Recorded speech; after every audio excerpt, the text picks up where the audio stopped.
Nech už máš akúkoľvek prácu. Vždy máš dve možnosti.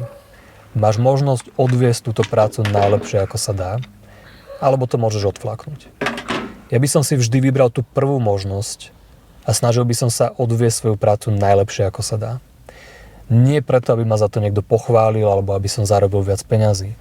Urobil by som to pretože to je nejaký návyk. Keď si zvyknem robiť veci len tak na polovicu, flákať ich, keď budem k veciam ľahostajný a budem sa tváriť, že to stačí, tak všetky tieto návyky sa presunú aj do môjho života.